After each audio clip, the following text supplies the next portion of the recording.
Hello, everyone. Welcome to Reality Hour. I'm Grace Sweeney, and I'm hosting again.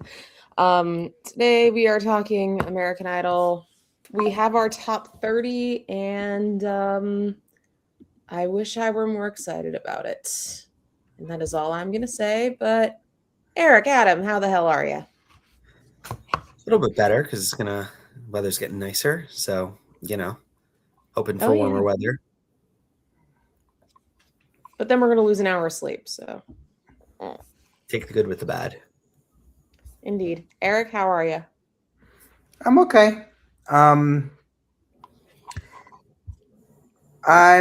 kind of in agreement. This season is a lackluster cast overall compared to past seasons. Yeah. Indeed. This one kind of sucks. I was telling Eric before we went live. I'm not a fan. Not really a fan. It's still early. It can get better. And I'm just going to keep telling. And otherwise, I continue to tell myself. Anyway, so yes, we have a top 30. This was a continuation of the round we started last Monday, and then we had some sing-offs. Can I posit a question here? What did you guys think of the cut? So we had this big cut to the top 30. No, it was like, what was it? Top 60 and then 30. Top 60 and then straight to the top 30.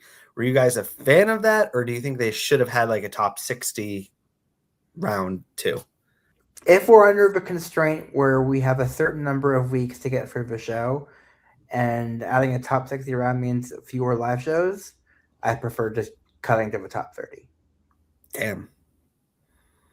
I disagree. Rip off the Band-Aid at this point. I hated it. I feel like you take, I don't know, there's like 100 people make it to 127. Like that seems, you need something. Like I miss the group rounds. This is not my Hollywood week. This is a Nashville week. I miss Hollywood week. I miss anyway. This is Hollywood week on a budget. Hollywood week on a budget. But here we are. We picked up on last week's cliffhanger. Jake Thistle, Chris Tungseth, Chloe Lauren, Braden Rumfelt. They all survived the first cut. I was only really surprised about one, but moving on. Jesse Feinling, the cute stuttering choir boy singing Love in the Dark by Adele. Love Adele. I completely forgot about this dude. I don't know how. I didn't. I would say I would describe him as above average in a sea of like D- singers. He did sing the song.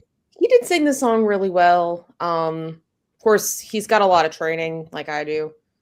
As soon as Luke went on stage to hug him, I'm just like, if you're in his line, you're fine, dudes. I think based on the number of views his audition got, him and what was her name last week? Hannah. Yeah, they're the two potential winners. They're my top two winners. Top two choices. Oh yeah, they're the two potential winners this year. Jesse wouldn't be the worst winner in recent years, but he also would be far from my top choice. Anyway, Kindle Inskeep, who also got a lot of pimpage, singing Human by The Killers. Not a song choice I was expecting from her.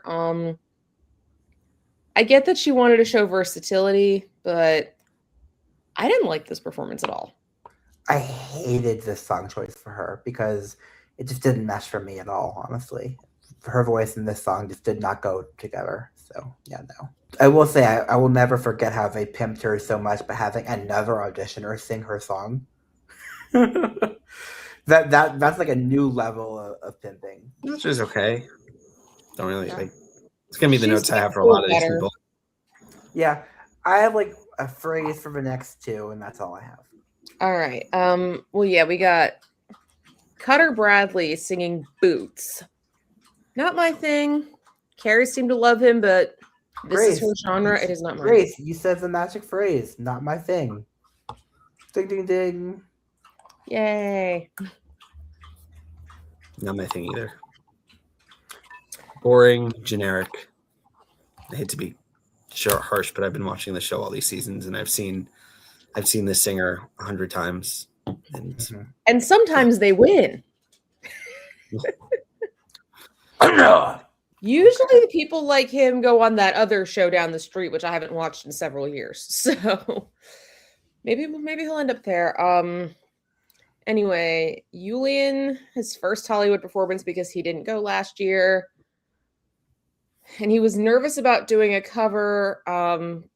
Do you watch this show? That's pretty much all they do here. Just baffles me that people come on this show and they seem totally shocked by all this. I'm like, this show has been on for some of you longer than you've been on this planet, and you don't know how it works. And if he had to pick a cover, why this damn song? And that I feel like was the show is pushing him really hard, and they're going to be really surprised when he gets cut, like in the first top 24 to top 22 cut. I really like his voice, but there were several notes that I just wish he would have like controlled a little bit better. But I was bored.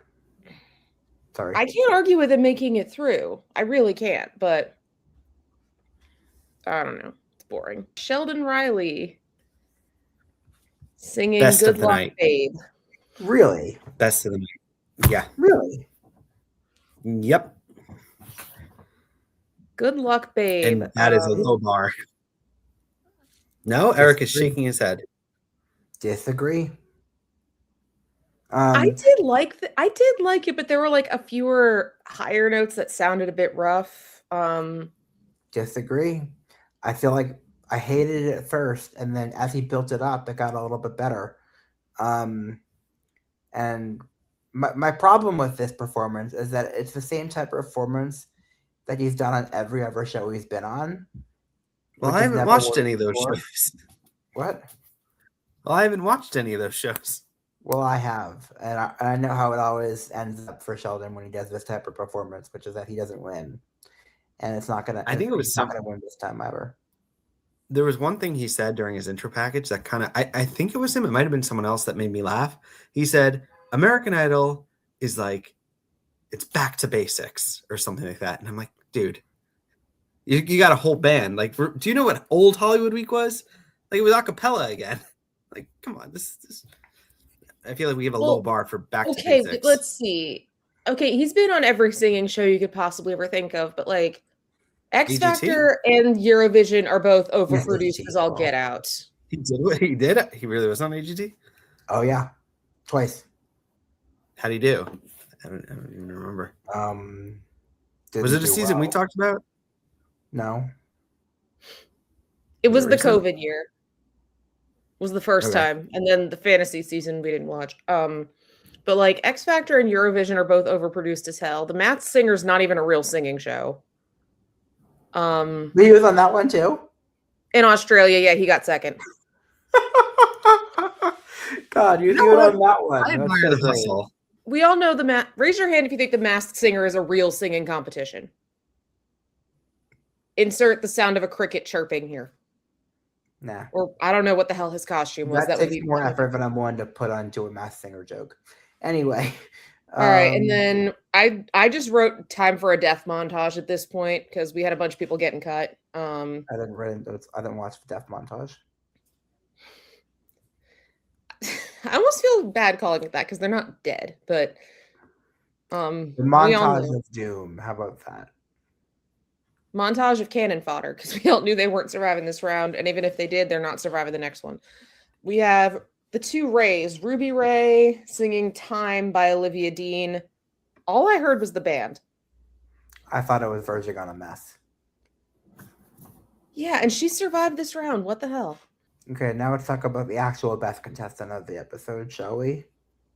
Ray, who had a tough rehearsal with Stone Cold, but this song's really hard to sing. I didn't like all of her choices, and it just it didn't build the way I really wanted it to. Of course, you can't be better than Allison Porter did on this song when she sang it on the other show, but technically a good singer, just this wasn't it, Chief. I personally thought it was way better than her audition was, and I am rooting for her, and not just because she's she didn't sing Natural Woman, so that's already a point in her favor.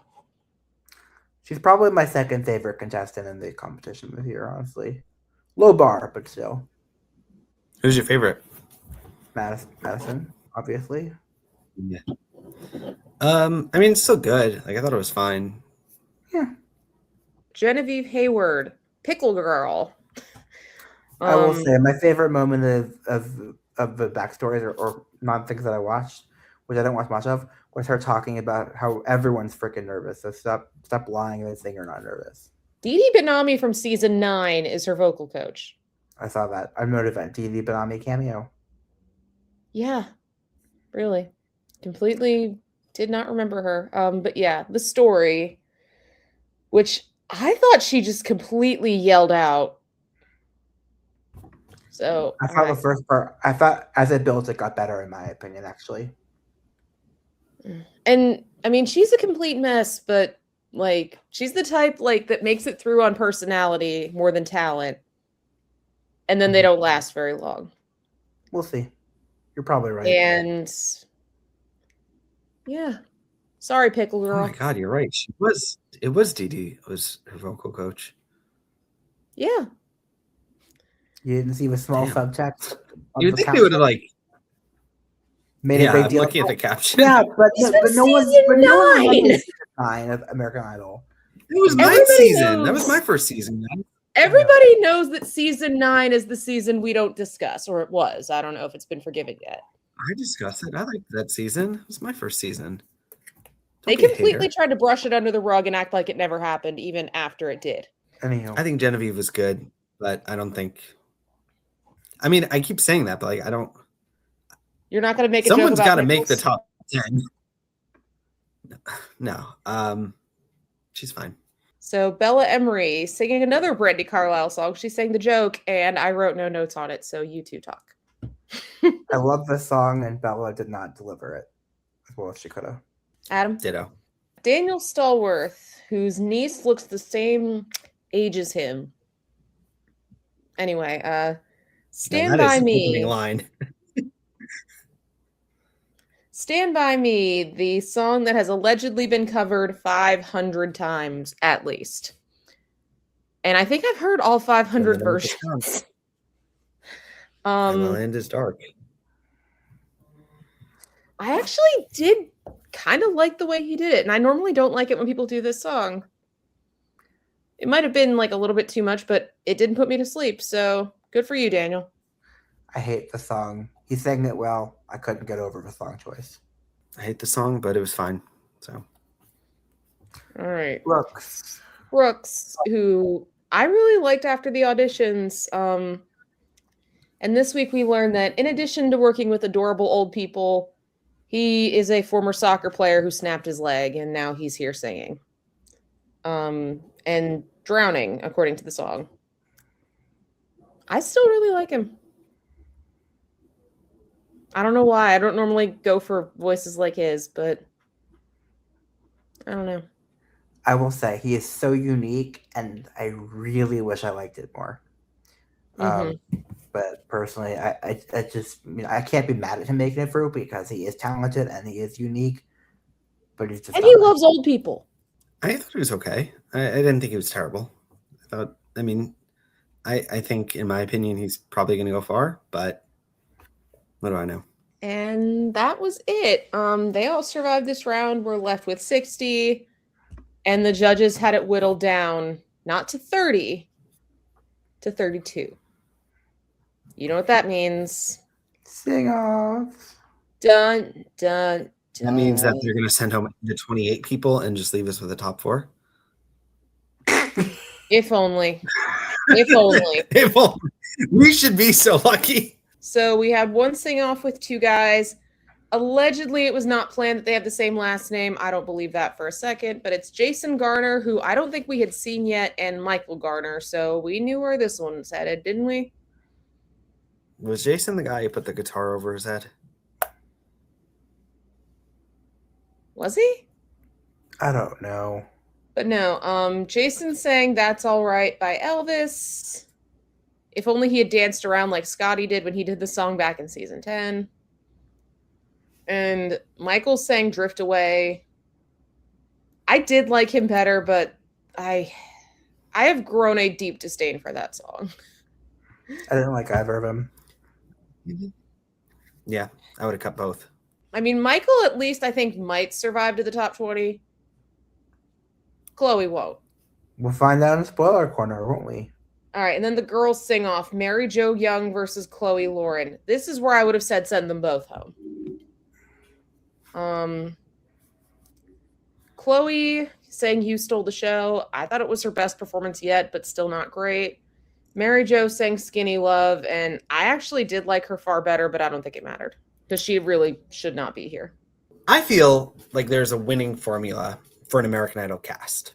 In my opinion, you guys can agree or disagree with me. That formula is, I would say like half newbies, a quarter returning contestants from Idol, and then a quarter of contestants from other shows' names that we know. I feel like for me, like that, you connect with the people who are already there, and then you have the connection from investment in the other ones. I feel like for some reason in the recent seasons of Idol, they have returning contestants and they never let them through. Like, I don't think they're like I don't want to say we should give them preferential treatment, but like, I need some familiar names here. I can't like I don't know, like when I think of the seasons that I love the most, it started with having those returning faces of the stories to continue. What's the point of bringing people back and showing them on our screen if you're just going to unceremoniously cut them? I feel like that there's no point. There's no investment. Like I feel, I don't know. I don't really know what I'm saying here, but couldn't disagree more. Personally, I feel like seriously, the whole point of the show is to find new people, and I'm very much against the idea of returning in general. I mean, if it's like not against the rules, like. I mean, I'm not saying you should forbid returning contestants from people from coming back, because like, but I certainly wouldn't give them preferential treatment. No, you have to start everybody with a clean slate. Although, I mean, it depends because I'm thinking like Candace Glover was cut in Vegas in season 11 for absolutely no reason at all. She ended up coming back the following season and winning. Now, was it set up in her favor? Maybe a little bit, but yeah, you've got to start everybody fresh. But like, if you already made the live shows, like that's too far. So I don't think Mary Jo ever should have been brought back. She was brought back for Idol to pretend that they made Benson Boone. Correct. Ding ding. Anywho, are we ready to go to the spoiler corner? Let's do it. Spoilers. The people from this episode who make the top 20: Jesse Feindling, Kendall Inskeep, Cutter Bradley, Julian Khalil, Ruby Ray Boyd, Genevieve Hayward, Daniel Stallworth, Brooke Rother. Okay, so both sing-off survivors got cut. I'm not surprised. No surprise whatsoever. And next week we have this newfangled Ohana round. They're going to Hawaii, which they go to Hawaii every season. But like, Seacrest explained the format briefly, and I really did not understand it. Although maybe like after I watch it, I'll understand it. Or is this one of those things where they like try to make it sound like a new fandangled round and it really isn't? I think it's a little bit different. I mean, this is where the platinum tickets come into play now. Oh, biscuits.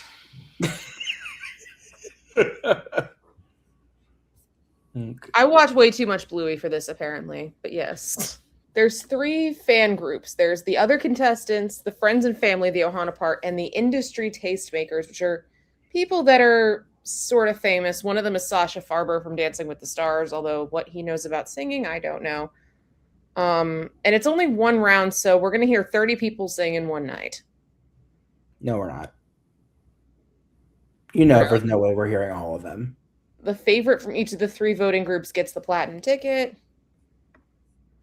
Okay, so it's a slight tweak, but it's the Hawaii round of seasons past. Yep. Just with a slight twist. Bye, everyone. See you next week for the draft. Bye, guys.